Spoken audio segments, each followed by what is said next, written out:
Well, I did turn my attention to starting to do this extension above the incline. However, I was drawn back towards the road in the goods yard, mainly because somebody commented about why didn't I try using the foam board again, which I did last year near the little level crossing signal box. I had some sheets left, so I thought I'd have a look at doing that. Slightly different style this time, but I'll just show you how I've got on with that.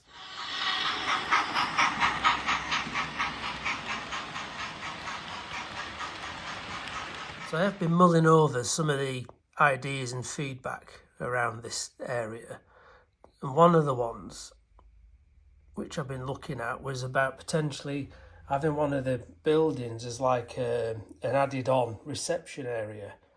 And I'm looking at this building in particular because, as you can see, the windows and that behind, that one just perfectly, near enough, covers a full set of windows. I just wish I'd done it in the aged red brick, this one, because it's very similar, and done the windows white and done obviously the lintels more of a colour like I had on there, and maybe just had that one with a light in it as like a reception. So I don't know if there's anything I can do to take it apart and redo it. I don't know whether I'll cause too much damage, but I think that might have looked all right. I think it looks too different a colour, unless it was like a later edition. So I might have just a little think around that.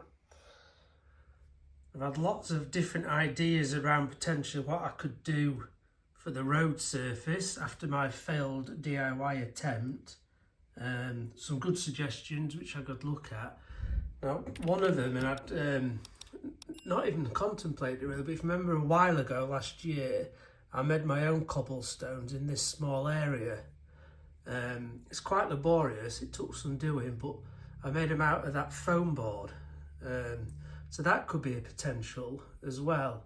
And I know I've still got a good half a dozen sheets or so here. So potentially I could make my own. That's another option. I've looked at Metcalf. I've printed some off scale scenes as well, because I've got those. They just look too smooth to me. It's the texture I really wanted. Hence, it was either going to be something I'd made myself or some embossed. So I might have a look at this. As you can see, it's got quite a good starting texture on it as well. And the beauty of this stuff is it is so easy to shape and cut.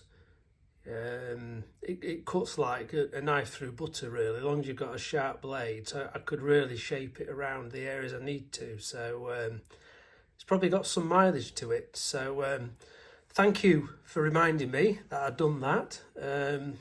It could be the answer. I am now exploring the idea of using this foam board. So remember before I cut it, scored it, and then blunted it out, and then used an old paintbrush to dab it and that. So I saw on some guy who does wargaming scenes. He uses similar stuff to this in whichever country he was from. But he tries a different texture. Now, I don't know if you can see that. And that is just an old head off a paintbrush. Just misshape the end, what goes into the little wooden handle, and then kind of dab it down and make like little cobblestones. So I just did a little test there. The 4 rows at the bottom are obviously the 2 uniform. So I just tried above, just doing it a bit random. So I'm going to complete the rest of this piece and then paint it just to make sure I don't lose any shape. But that could be another alternative, although it is very tedious. It'll probably take an age to do it, but I suppose that's something I can relax and do while I'm watching the Euros. So let me do this test piece, get it painted up, and we'll have a look, see what it looks like. Right, so that's that one sheet done. It's not very kind to your fingers holding this little thing. Whether I can create some kind of handle just to make it a bit easier. But that was them sheets I bought, which have got a slight indentation, and then that's this one. I just think well, to me it looks better. I don't know if they're slightly large, those stones. When I've just watched that channel back, it's called Night Shift. The guy models in O gauge when he's doing street scenes and tank scenes. So I'll paint it up, have a look, see what it looks like. I just can't for the life of me remember what colours I use, so I'm going to have to look back on that video when I did those cobblestones around the signal box, see if it reminds me the different colours. That's the pattern just with some colour on. I used some watered down like a medium sea grey, and then I put on top of that a coat of stone grey watered down. I've just tried dry brushing. I used off-white initially, and then I've used a bit of like khaki grey. It's lightened it up, and I think the white on the top just does bring out some of the cobble. So I may get away with that. I think the next thing will be to do a bigger section to see what it looks like in front of the buildings. So I'm just in the process of butchering one of these low relief buildings. I've picked the 3-storey one. I've managed to cut the back out from there, just so I get access to the windows. I was able to take the acetate off. I thought the windows might just pop out then, but it seems the glue is stronger than the really thin MDF, so I've got to leave them in, and I'm trying to retrospectively paint them white. So that's a couple of them. They do look good because you put in white on the black. They do come through a bit patchy, but I quite like that age look. So it's very tedious when you've not got a steady hand, but I just think that will blend itself to that back scene better. So my latest plan for this back area is I've got the basic foam sheets cut out and shaped just to fit round here and an edge along there, so I can do all the texturing on there. But I'm thinking, now I've painted up the windows in white in a fashion, I'm going to put this one somewhere along the back. I haven't decided quite where yet. I don't know if that'll be too close to there. Alright, come along, but then it gets a bit narrow. So anyway, wherever it's going to go, the bricks aren't too bad a match. So I'm thinking it's going to go there. And then what I will do is I'll just stick a bit of blank paper. Obviously I'll try and marry it up as best I can for the brick lines, just to cover the top of any windows there, so it looks like they were never there. Then I might have that just as like a, as I said, an entrance to the big factory. So I've just got to decide whereabouts I'm going to put it, and then sort out the lighting and everything else. But it don't blend too bad. Right, so it's time to start putting some texture onto these foam boards. Exactly the same method I did on the other area last year, so I'll not let you suffer the pain of me doing it. What I've decided to do is I'm doing a neat edge. This is, if you imagine, this is the back scene and that's where the building is. So there'll be a neat edge around there, which I'm just measuring out, 5mm by 4mm. Scored them with the scalpel, and then I've just been widening them with a cocktail stick. I'll then go over with a paintbrush, and that'll be the neat edge, but then the rest of it, I keep practicing, doing different bits, but I am definitely going to go for the random look. Right, that's pretty much the extent of the road area. I've taken them off, tried to get them neatly knitted together. So I don't know if the edging comes out. I've done it, so now I'm just dampening it down, just roughing up the edging stones with a done-in old brush. I don't know how clear that comes out. So I think once the edging is all done, I've had to obviously do little cutouts and ins just where the factory backs are different levels.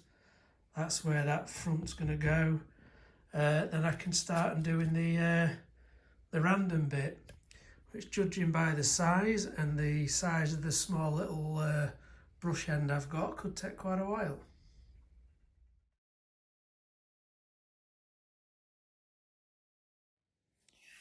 So as you can probably see, this is probably the most tedious, time-consuming job in the world.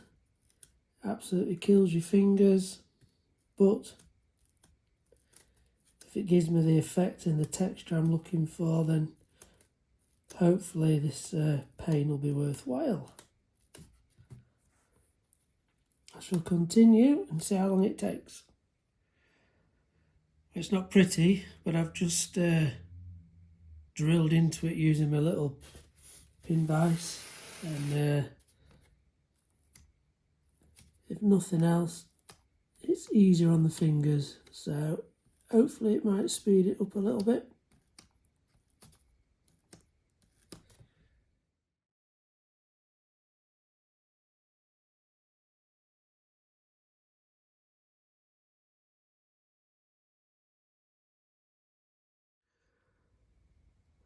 Well, I'm nearly up to the join of the second one.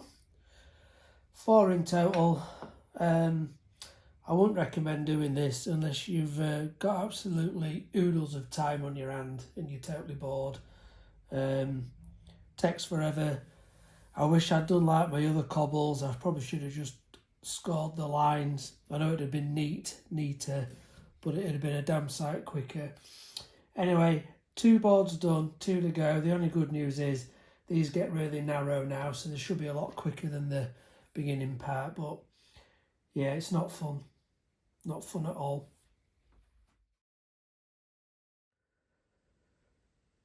Well, I've done it all.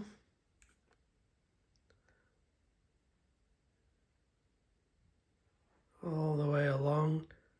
Probably gets a bit worse as I got bored towards this end, although most of that is behind the goods shed anyway, so just needs painting up now and weathering. See how it looks after that. And that's them in situ, obviously not coloured.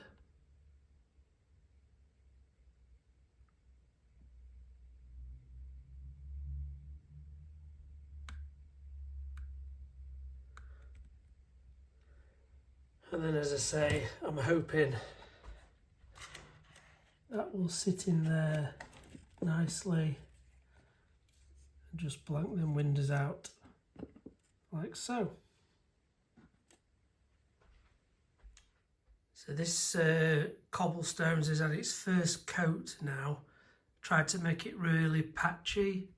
I don't know if it comes out too well on this, but the colour I've decided to go for as the base coat is this Stonewall Grey, quite heavily watered down. That way it does come patchy, and I do just use a bit of tissue just to dab it to get some more marks. So it takes a while to dry because it's been watered down, but when it has dried, I'm then going to go over with the khaki grey, which is almost, where is it? If I just show you, it's almost got a bit of a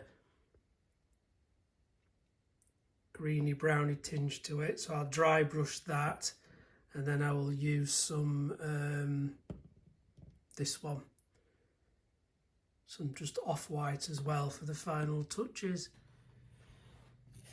Not sure if that shows up too well, but I'm just giving it a really light dusting now of the khaki grey, just to bring a bit of colour out in there. I don't want too much, just patches really. Just takes away the uniform greyish colour. So I'll do the coat of that. I'll have a look. I think I might change these edging colours slightly, but then I'll get finally a bit of an off-white and just do some same way, just to get some more highlights on it.